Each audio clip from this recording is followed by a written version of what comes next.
На вершине горы Солюгем по GPS 3405 метров.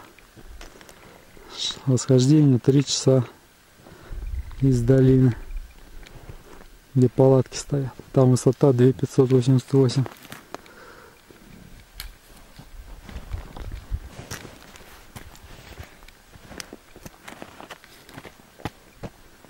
Я затащил с собой штатив.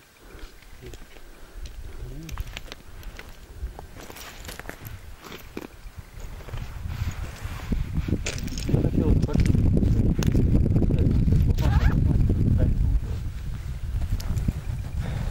прям абсолютно плавно.